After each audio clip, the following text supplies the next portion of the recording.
योगी जी का खुद अगर इतिहास उठा करके देखिए तो उन्होंने अपने मुकदमे खुद वापस लिए। क्योंकि अगर इस तरीके से लोग अपने मुकदमे वापस लेने लगे, जिसमें कि 10-10 साल तक की गंभीर अपराधों की श्रेणी में जो मुकदमे हैं, और तो जी पहले मॉडर्न पॉलिटिक्स के ऐसे नेता हैं जिन्होंने आपराधिक राजनीतिक इतिहास रखने वालों का टिकट काटने का काम किया। सबको यहाँ रह करके बंगाल के मस्जिद की बहुत चिंता है, लेकिन उत्तर प्रदेश में जो दुर्व्यवस्थाएं हैं उस पे बाबा जी कभी बात नहीं करते। वकील साहब जुड़ चुके हैं, क्या कहना चाहेंगे सर? सनातन की प्रकृति और सनातन की संस्कृति का प्रतीक है लाल रंग। और जिस प्रकार से योगी जी को देखे कभी तिलक नहीं लगाते हैं, लेकिन अपने आप को सनातन का पुरोधा घोषित करने के लिए भाजपाइयों में होड़ मची हुई है। सबसे बड़ी बात यह है कि योगी कैबिनेट की बात करिए, पहले कार्यकाल में लगभग 42-44% जो इनके मंत्री थे सब आपराधिक इतिहास रखने वाले थे। योगी जी का खुद अगर इतिहास उठा करके देखिए तो उन्होंने अपने मुकदमे खुद वापस लिए। हमारी सुप्रीम कोर्ट से भी ये मांग है कि जो मुकदमे कम से कम 3 साल या उससे ऊपर के कन्विक्शन में आते हैं, जो गंभीर अपराध की श्रेणी में आते हैं, उनकी फाइलों को खोल के दोबारा ट्रायल शुरू किया जाए। क्योंकि अगर इस तरीके से लोग अपने मुकदमे वापस लेने लगे, जिसमें कि 10-10 साल तक की गंभीर अपराधों की श्रेणी में जो मुकदमे हैं, और आईपीएस जसबीर सिंह जैसे लोगों को अगर जबरदस्ती रिटायर किया जाने लगा, क्योंकि उन्होंने एनएसए लगाने की संस्तुति की थी 2002 में योगी जी के ऊपर, तो मुझे लगता है कि सरकार में आते ही सबसे पहले उनको रिटायर करने का काम किया योगी जी ने, जसबीर सिंह को, जिसकी कभी बात नहीं होती। तो आईपीएस जसबीर सिंह के बारे में भी जानिए, मीडिया ये बात उठाए कि क्यों योगी जी ने पूर्वाग्रह से ग्रसित होकर एक अमिताभ ठाकुर को, जसबीर सिंह जी को और अन्य अपने सांसद कार्यकाल में रहते हुए जो इंस्पेक्टरों को या अन्य अधिकारियों को धमकाने का काम किया, वो किस नैतिक राजनीति का परिचय था? जिस प्रकार से समाजवादी पार्टी पे केवल आरोप लगाए जाते हैं, आदरणीय अखिलेश यादव जी पहले मॉडर्न पॉलिटिक्स के ऐसे नेता हैं जिन्होंने आपराधिक राजनीतिक इतिहास रखने वालों का टिकट काटने का काम किया समाजवादी पार्टी पे। अतीक अहमद को मन से पहली बार किसी ने धक्का दिया तो आदरणीय अखिलेश यादव जी ने दिया। मुख्तार अंसारी का टिकट किसी ने काटा तो आदरणीय अखिलेश यादव जी ने काटा। डीपी यादव जी का किसी ने टिकट काटा, आदरणीय अखिलेश यादव जी ने काटा। तो आपराधिक इतिहास को, आपराधिक प्रवृत्ति को रखने वाले, आज जिसका आपराधिक इतिहास था, ऐसे लोगों का टिकट काटने की परंपरा को अखिलेश जी ने मॉडर्न पॉलिटिक्स में शुरू किया।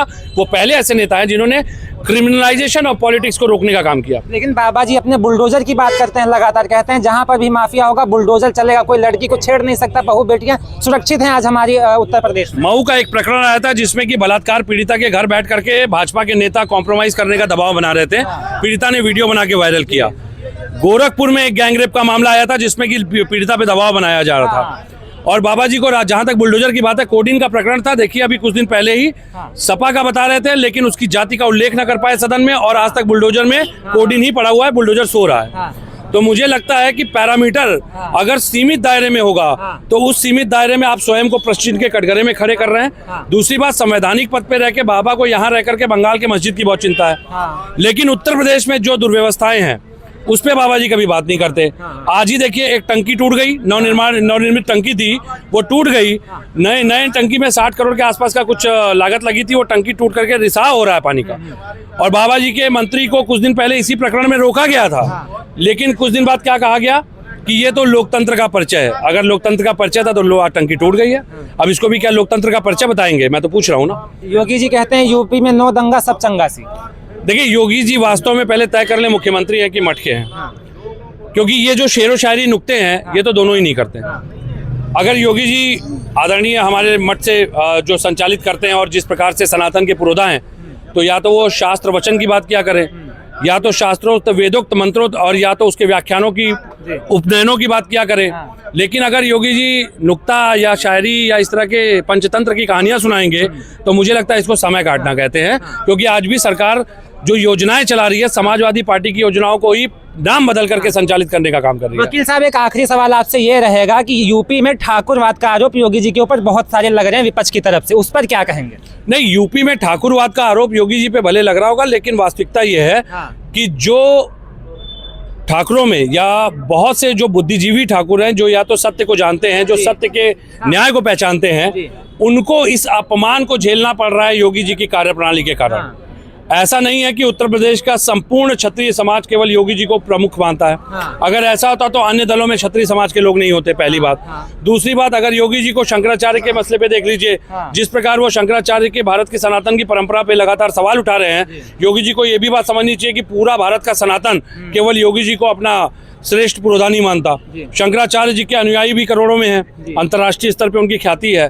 भारत के सबसे बड़े उद्योगपति शंकराचार्य जी के अनन्य भक्त हैं, भारत के प्रधानमंत्री उनके अनन्य भक्त हैं। ये हो सकता है कि चूंकि मोदी जी पैर छूते हैं शंकराचार्य भगवान के, तो मोदी जी के साथ जो उनकी खींचातान चल रही है दिल्ली से कुर्सी को लेकर के, डायरेक्ट या इनडायरेक्ट जो गलियारों में चर्चा है, उस वर्चस्व को बनाए रखने के लिए या बढ़ाने के लिए वो शंकराचार्य के माध्यम से मोदी जी पे प्रहार कर रहे हैं। कुल मिलाकर के अगर हम बात करें तो योगी जी के लिए खतरा दिखाई देता हुआ नजर आ रहा है। नहीं, योगी जी के लिए खतरा, देखिए खतरा उसके लिए होता है जो कुछ कार्य कर रहा होता है। केवल बैठ करके संवाद करना खतरे का प्रतीक नहीं होता है। दूसरी बात है, योगी जी की पूरी सरकार, जितना मैं अभी तक समझ पाया, सरकार अधिकारियों पे निर्भर है। और जब आप हमारे कार्यकाल में देखिए, यही अंतर था, आदरणीय अखिलेश यादव जी स्वयं योजनाएं बनवाते थे, स्वयं उस पर ड्राफ्ट तैयार होता था, उस योजनाओं को क्रियान्वित करने का काम अधिकारी करते थे।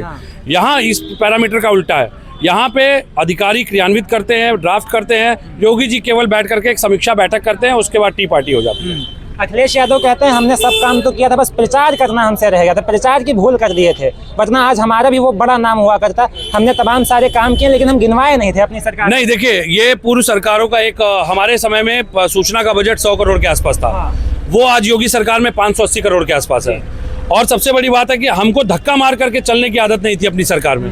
हमें किसी योजनाओं के मार्केटिंग के माध्यम से अपनी सरकार को दिखाने की आवश्यकता नहीं थी, क्योंकि हम जन कल्याण योजनाओं को सीधे पहुंचा रहे थे जनता तक।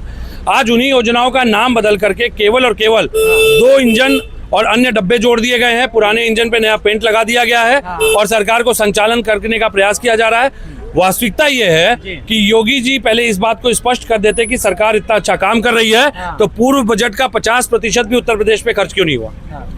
जो सरकार बजट ही नहीं खर्च कर पा रही है, इसका मतलब है कि उसके अधिकारी बैठ के तनख्वाह ले रहे हैं, और अगर वो बैठ के तनख्वाह ले रहे हैं तो वो जस्टिफाई कैसे कर रहे हैं, समीक्षा क्या हो रही है, मॉनिटरिंग किसकी हो रही है, योजनाएं धरातल पे कैसे आ रही हैं, ये तो बड़ी हास्यप्रद बात है। वकील साहब, आपने तो पूरी पोल ही खोल दी है योगी जी की। नहीं, इससे पोल खोलने वाली बात नहीं है। देखिए, जितने पढ़े लिखे लोग हैं सभी जानते हैं कि ये जो दिखाया जा रहा है उसके पीछे बताया कुछ और जा रहा है, उद्देश्य कुछ और है।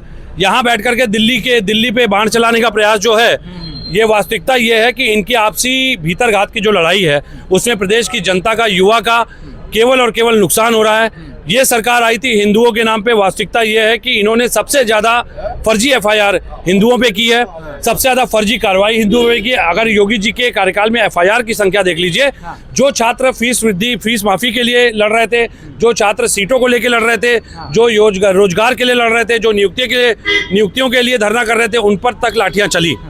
और उन पर निर्दोषों पे, निहत्तों पे लाठियां चलवाने वालों पे, आप देखिए कल किसानों पे लाठियां चली परसों, क्योंकि किसानों के खेत के बीच में डंपिंग ग्राउंड बनाएंगे।